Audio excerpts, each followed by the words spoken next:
ओम नमः शिवाय। दोस्तों, आज की मेरी कहानी है कि सावन के सोमवार की। आपको यह कहानी पसंद आए तो कमेंट बॉक्स में हर हर महादेव जरूर लिखिएगा। साथ ही अगर आप मेरे चैनल पे नए हैं तो मेरे चैनल को सब्सक्राइब कीजिएगा और बेल आइकन पर क्लिक कर दीजिएगा। हमारे वीडियो के नोटिफिकेशन आपके मिलते रहेंगे। अब सुनिए यह कहानी। किसी गांव में एक बूढ़ी माँ रहती थी। उनके एक बेटा और बहू पोता पोती भी थे। बूढ़ी माँ शिव की परम भक्त थी। वह रोज भगवान शिव की पूजा किया करती थी। बूढ़ी माँ सोमवार का व्रत भी रखती थी। ज़्यादातर समय बूढ़ी माँ पूजा पाठ में ही बिताती थी। पूजा से उनका मन बहुत प्रसन्न रहता था। बूढ़ी माँ का नियम था कि वह सुबह जल्दी उठती, झाड़ू लगाती, बर्तन धोती और नहा धोकर पूजा पाठ करती, और इधर बहू नहा धोकर रसोई साफ कर खाना बनाती। एक समय की बात है, सावन का महीना चल रहा था तो बूढ़ी माँ रोज से मंदिर जाती थी। बूढ़ी माँ अपना काम करके नहा धोकर मंदिर चली गई। उधर बहू ने आज बिना नहाए बासे चूल्हे पर खाना बनाने की तैयारी कर रही।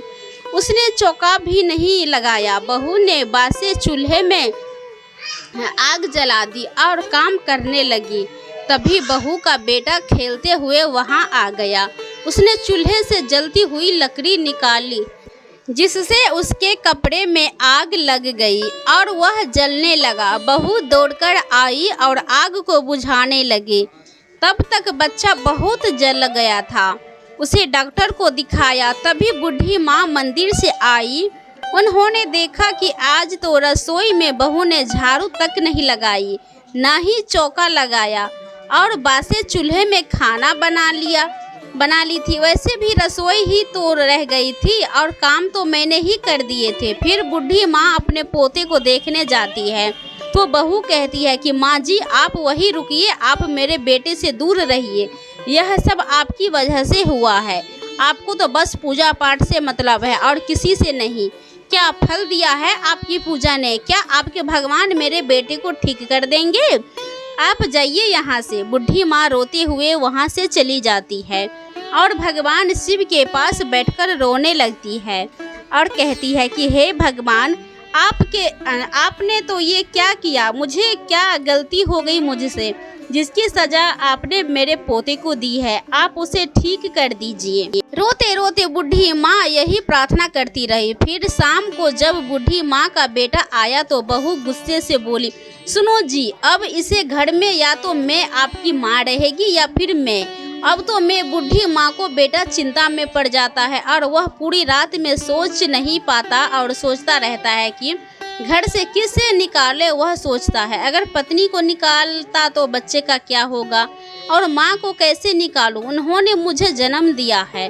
फिर वह सोचकर विचार करने लगे कि अपनी माँ को ही निकालने को तैयार हो जाता है और वह माँ के पास जाता है और कहता है कि माँ, बहुत दिन हो गए हैं, आप मामा के घर नहीं गई हो। माँ ने कहा, हाँ बेटा, माँ आप घूम जाओ। तो माँ कहती है, बेटा बहुत दिन हो गए हैं मायके जाए हुए, अब मैं अकेले नहीं जा पाऊंगी। तो बेटे ने कहा, माँ मैं रास्ता बता आऊँगा, फिर आप चली जाना।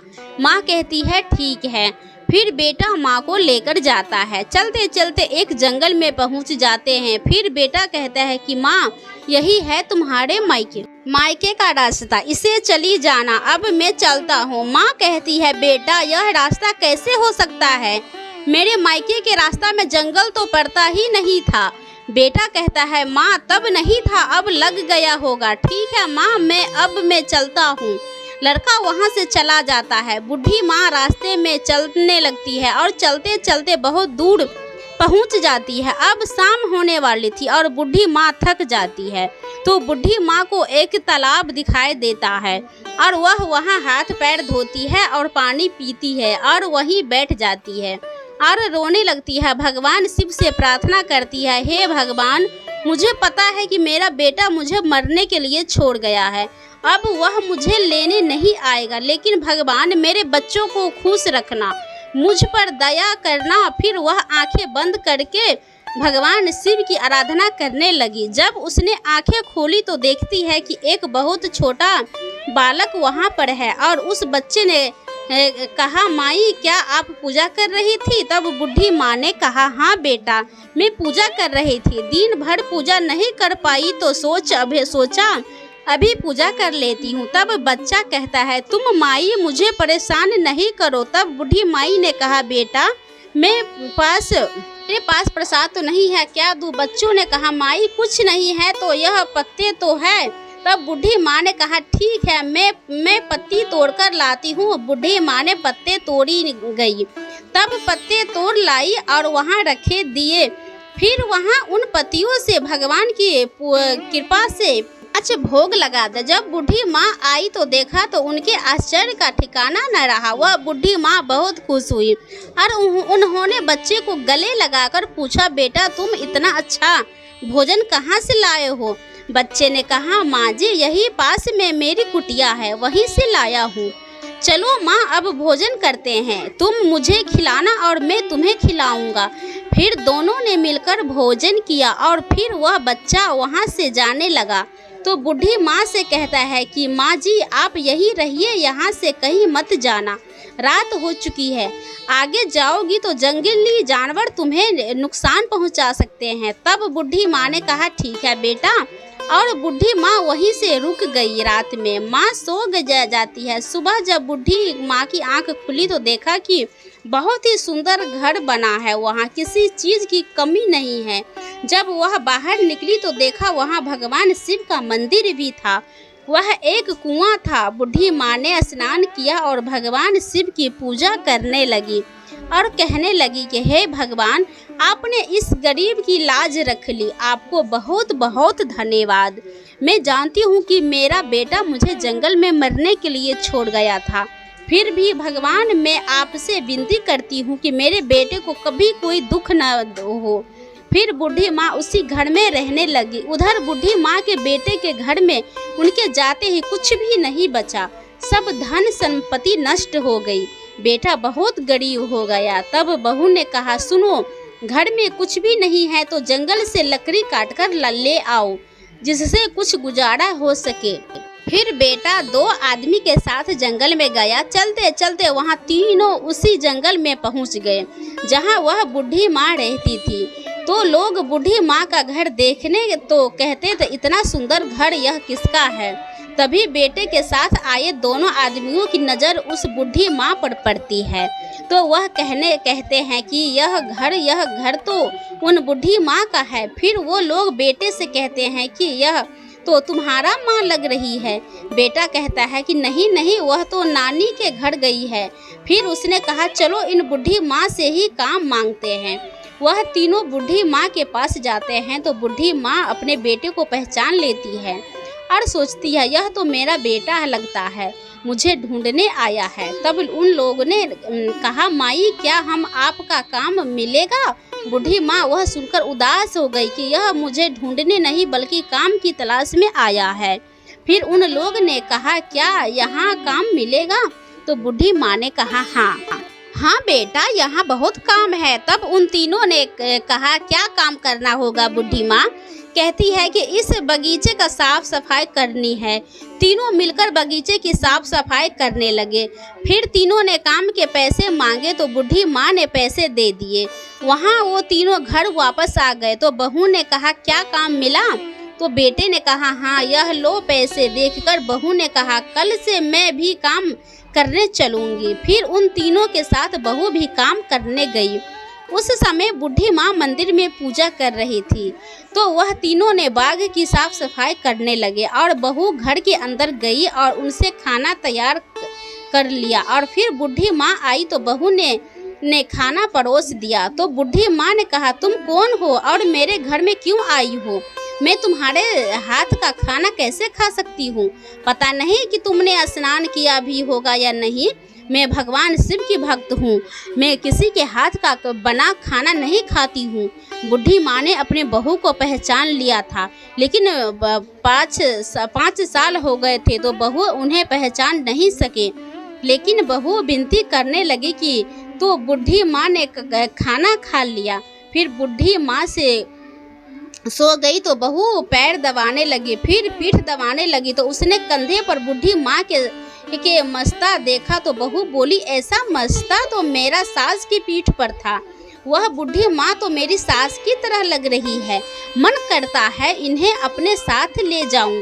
कहा तो बूढ़ी माँ नाराज हो जाएंगे। फिर शाम हो गई तो बहू ने कहा, माँ जी अब मैं अपने घर जाती हूँ। बूढ़ी माँ ने कहा, मेरी कल से मेरे घर मत आना, खाना बनाने में अकेली हूँ, मैं अपने लिए खाना बना लूँगी, जो खाना बच गया है उसे तुम अपने घर ले जाओ। बहू बचा हुआ खाना लेकर अपने घर जाती है। फिर उसने अपने पति से कहा कि वो बूढ़ी माँ कोई और नहीं आपकी माँ थी। बेटा बोला, नहीं वह मेरी माँ नहीं थी, उनके पास इतनी धन दौलत और घर कहाँ से आया। बहू ने कहा, ठीक है मैं साबित करके दिखाऊंगी कि वो आपकी ही माँ है। फिर दूसरे दिन सब काम पर गए, बहू भी गई। बूढ़ी माँ मंदिर में थी तो बहू अंदर जाकर खाना बनाने लगी और घर का सारा काम निपटा दिया। बूढ़ी माँ घर आई तो उनसे खाना दे दिया। शाम को बहू ने कहा, माँ जी अब मैं घर जा रही हूँ, मुझे मजूरी दे दीजिए। फिर बूढ़ी माँ उन सब से कहती है, तुम सब यहाँ बैठो, मैं कुछ कहना चाहती हूँ। फिर बूढ़ी माँ ने सारी बात उन्हें बताई और कहा कि मैं कैसे भूल जाऊँ कि मेरे बेटे ने मेरे साथ क्या किया है, जिसे मैंने अपने 9 महीनों मैंने रखा पाला पोसा, वही बेटा मुझे जंगल में मरने के लिए छोड़ गया। बेटा तू 5 साल में मुझे कैसे भूल गया, मैं तेरी माँ हूँ, मैं तुम्हें नहीं भूल सकती हूँ। अब तुम इस घर के इस धन के तू मालकिन हो, मैं माँ दुखी नहीं देख सकती हूँ। इतना कहकर बूढ़ी माँ ने अपने प्राण त्याग दिए।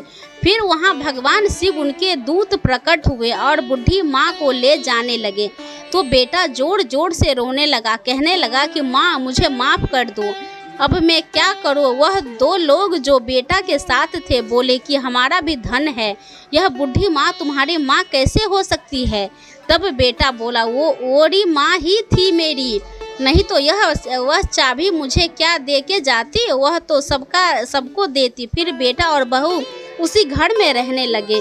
बूढ़ी माँ को भी भगवान शिव की कृपा से शिवधाम में जगह मिल गई। जय हो महादेव। दोस्तों अगर आपको यह वीडियो पसंद आई होगी तो कमेंट बॉक्स में ज़रूर बताइएगा। साथ ही वीडियो पे नए हो चैनल को वीडियो को सब्सक्राइब करिएगा और कमेंट बॉक्स में हर हर महादेव ज़रूर लिखिएगा। दोस्तों इस सावन में उम्मीद करते हैं कि सावन में हर किसी का मनोकामना पूरी हो। तो चलिए दोस्तों मिलते हैं नए वीडियो के साथ। जय भोलेनाथ।